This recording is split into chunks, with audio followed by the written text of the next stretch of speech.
We'll build them a mountain.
Inggris ke laut sebagai protes.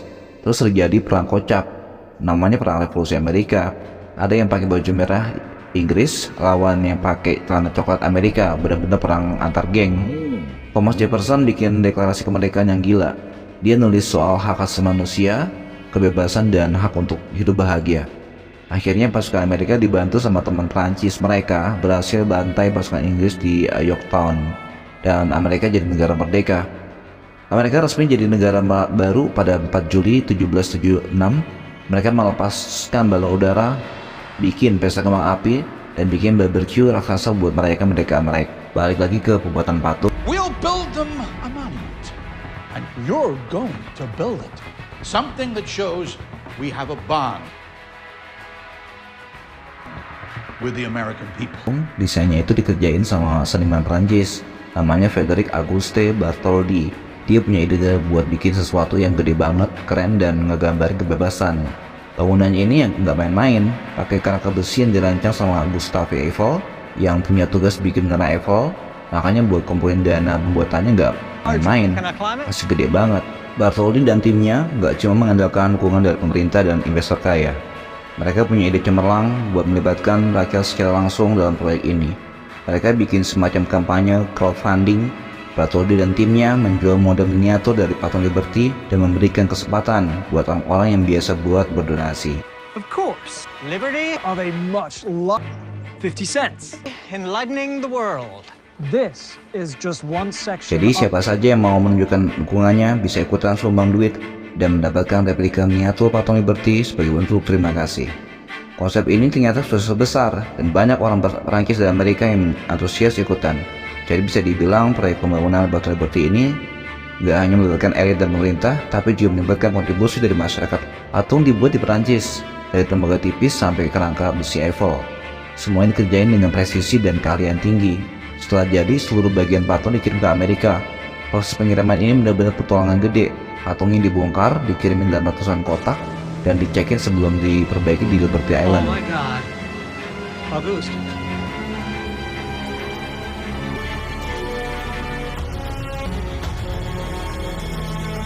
Patung Liberty diresmikan pada tanggal 28 Oktober 1886 dalam upacara yang benar-benar gede dan dihadiri oleh ratusan ribu orang.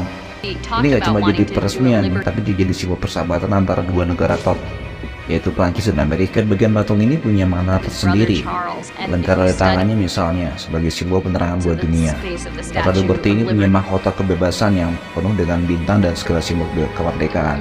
Mata di bawah itu menggambarkan pengetahuan yang dipancarkan ke dunia. Matanya yang tajam menunjukkan kejernihan dan kepintaran Amerika. Bentukan kepala yang dia pakai itu nyimbolin kebebasan, simbol segala hal positif.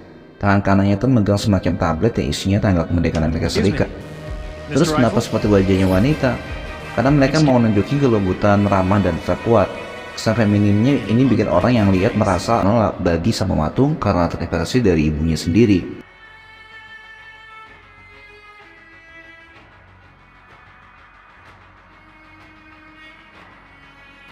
Beberapa persamaan yang dapat ditemui antara patung Liberty dan Dewi Athena melibatkan simbolisme dan citra.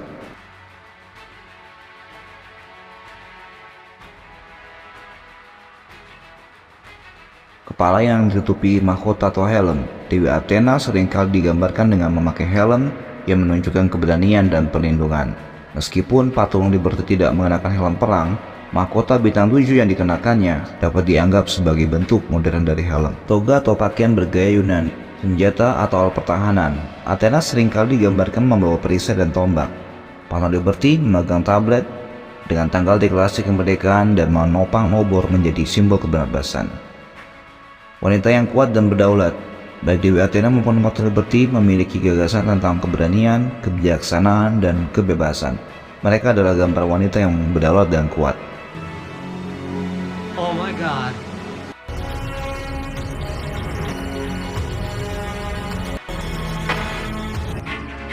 On October of New York holds an official inauguration celebration. Dalam kisah Patung Liberty, pesan yang dapat disampaikan adalah Patung Liberty bukan hanya sekedar patung, tetapi simbol kebebasan yang berdiri sebagai perwujudan semangat perjuangan untuk mencapai kemerdekaan. Proses pembuatan Patung Liberty melibatkan kerjasama antara dua negara, Amerika Serikat dan Perancis, serta partisipasi masyarakat dalam pengumpulan dana. Ini menggambarkan kekuatan kolaborasi dalam mencapai tujuan besar. Desain dan konsep Patung Liberty mencerminkan nilai-nilai dan aspirasi masyarakat pada masanya. Seni sebagai medium untuk mengungkapkan makna dan menyuarakan perubahan. Patung Liberty menjadi saksi bisu sejarah, mengingatkan kita pada momen-momen penting dalam perjalanan sebuah bangsa. Simbol-simbol memiliki peran penting dalam mempertahankan identitas dan nilai-nilai suatu masyarakat. Para pematung seperti Frederick Auguste Bartholdi memberikan kontribusi besar terhadap pembentukan citra suatu bangsa.